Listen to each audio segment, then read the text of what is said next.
Chapter 12. I guess what worried me the most was that Mom and Dad would be looking for us soon. When we didn't come home, I'm sure they would call the police. They'd have everybody searching for us. Then how would we explain it?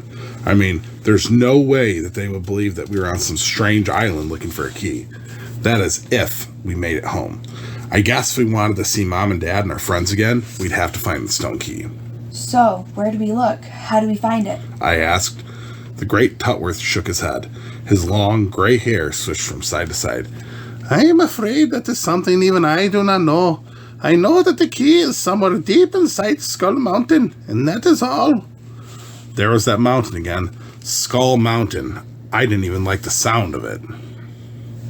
But if there's a magical force around the forest, how do we get out? Tim asked. The magical wall around the forest will not hurt you, nor will it keep you in or out. You can come and go as you wish. As long as those wart wings don't get us, I said. Those nasty things, the great Tutworth replied. They're all over the island. I'm afraid you'll have to watch out for them everywhere. Great. We're going to be eaten by flying toads with wings. He reached into a pocket in his robe and pulled out 2 stones. Each stone was light gray colored and had a strange carving inside it. He handed one to me. It had a dragonfly carved into it. Then he handed one to Tim. It had a spider carved into it. Be very careful not to lose these, he said. They will help you out a great deal. He looked at me and continued speaking. Your stone will allow you to fly, not very far and not for very long. It will never lose its power as long as you have it. If you lose it, the power will leave. You're the only person who will be able to use its special powers. This is so if it falls into the hands of someone bad, they can't use it. Your stone, he looked at Tim, your stone will allow you to climb anywhere. Rocks, trees, anything. You too must also be very careful not to lose your stone. Tim looked at his stone and rolled it through his fingers. But how do we use it? He asked. It's very easy. Try and climb something. Right now, go ahead. Try and climb the wall. Tim looked at the great Tutworth like he was out of his mind. Go on, I said.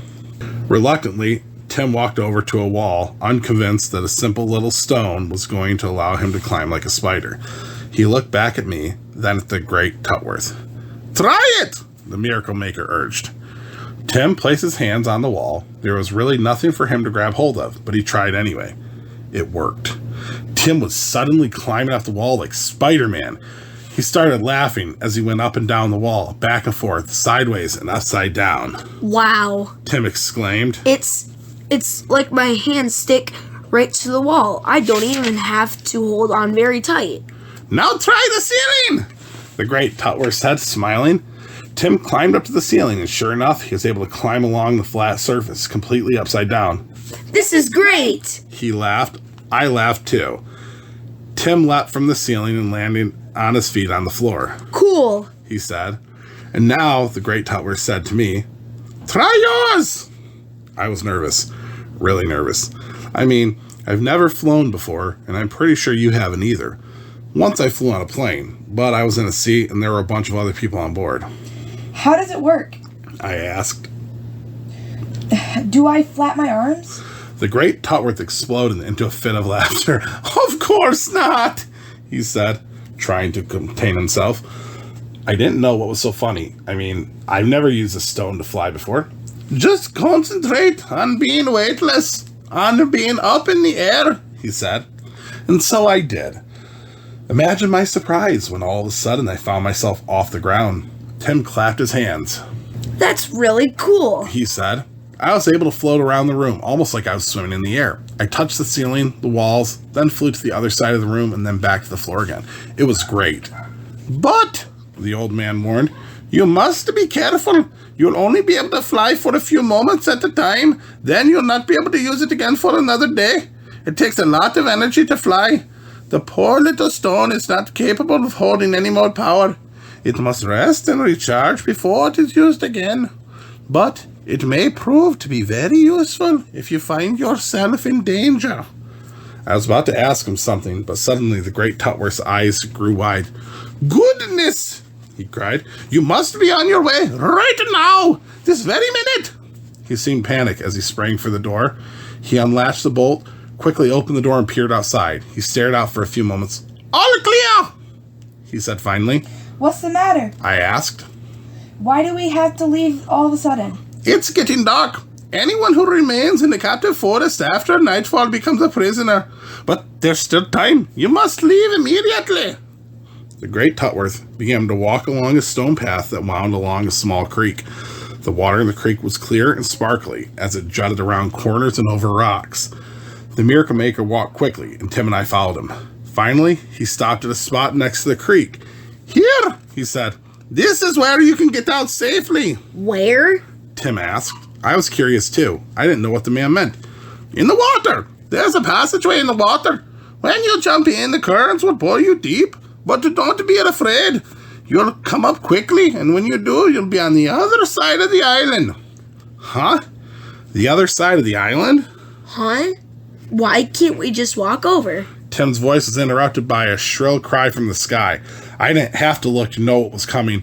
"Wart wings! Hurry!" the great Tutworth shouted. "There is no time now. Into the water, the both of you!" But where do we find the stone key? I stammered. Where is this Skull Mountain? "You will find it easily enough," the great Tutworth replied quickly. "Now, you both must go. Hurry!" Before I could even speak, he grabbed Tim and threw him in the creek. Tim quickly disappeared, swallowed up by the churning waters. Then the great Tutworth grabbed me. I was next. He picked me up in the air and threw me into the water. "Oh!" he shouted to me as I splashed into the creek. "I almost forgot. Watch out for the blinkmongers." Blinkmongers? But I didn't have time to ask him anything more. I was being pulled under the water. Chapter 13. I felt myself being pulled down into the water. I held my breath, preparing for the worst, when I suddenly splashed to the surface. I had only been underwater for a few seconds. Surprised, I sputtered, exhaled, then drew in a deep breath and looked around. I was totally in a different place. Tim was already on the surface, and he was treading water just a few feet away. His wet hair clung to his head. My hair had fallen over my face, and I reached up to pull it away from my eyes. We were now in a lake. It looked like it could have been Lake Huron, but we were about 100 feet from shore. I tried to touch bottom, but it was too deep. When I looked around, I was amazed to see that I could see bottom. It was a long, long ways beneath me. It's a good thing that both Tim and I are good swimmers. Come on. I said, and started to crawl toward the shore. Tim did the same. After several minutes of swimming, we reached a rocky shoreline.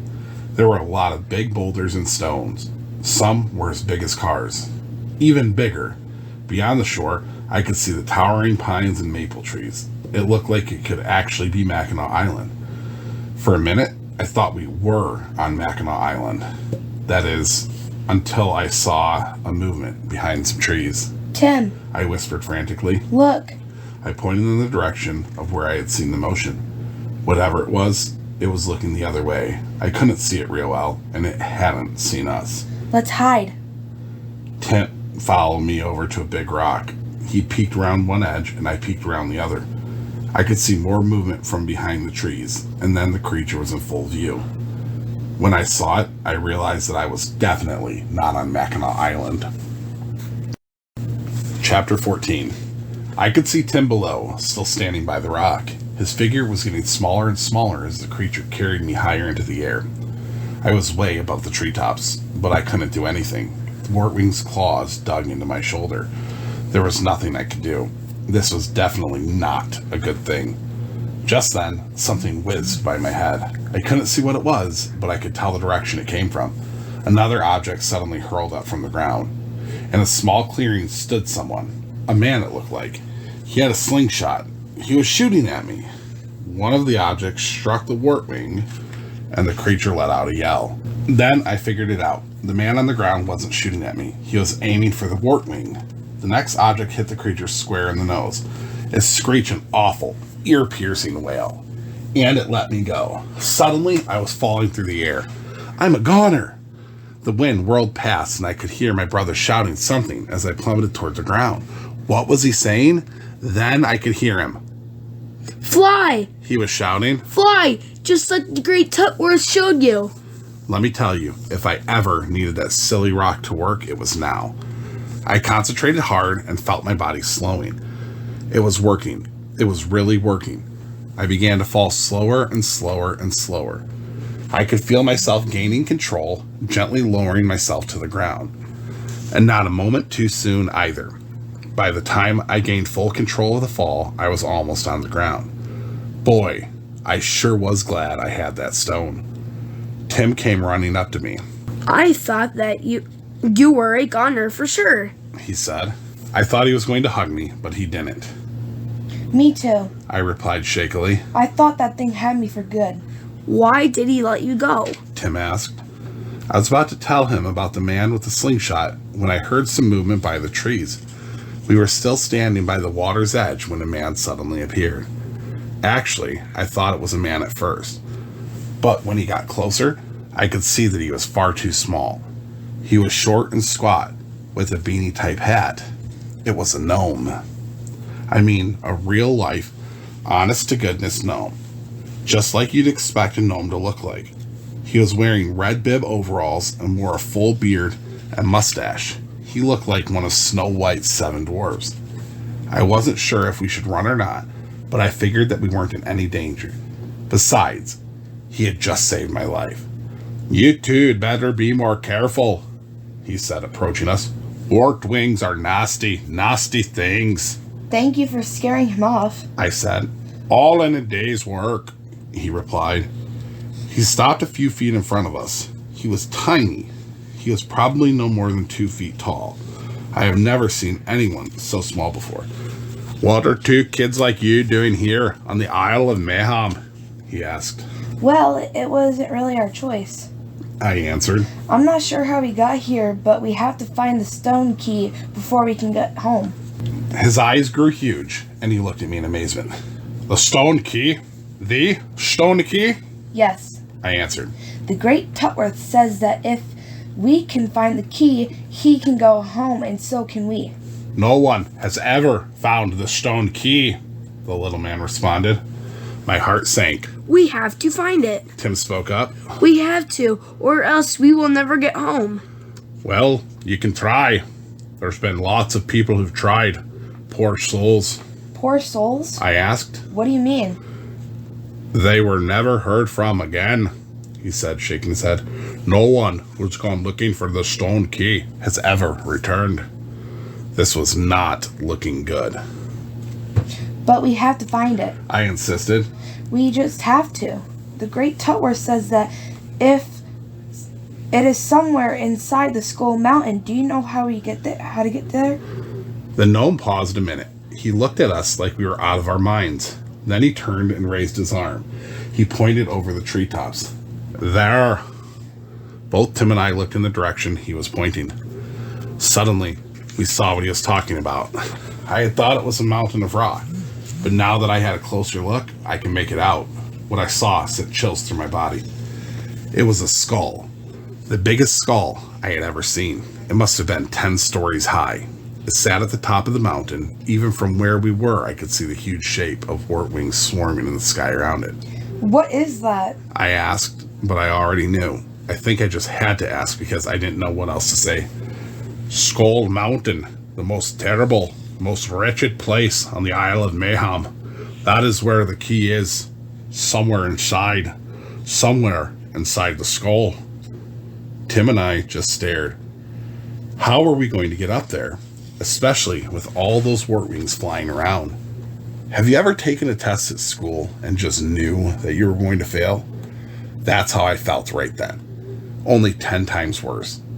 Tim and I were staring at Skull Mountain for so long that we didn't even see what was creeping up behind us. The gnome spotted it first. Look out! He cried. Tim and I turned, alarmed. In the water, not 20 feet behind us, were the biggest pair of eyes I'd ever seen. Eyes the size of garbage can lids. They were just about the surface of the water, moving toward us. I knew instantly what they were. Those eyes belonged to the thing that I think frightens me worst of all. Those eyes belong to a snake, and judging by the size of its eyes, the snake would have to be as big around as a train.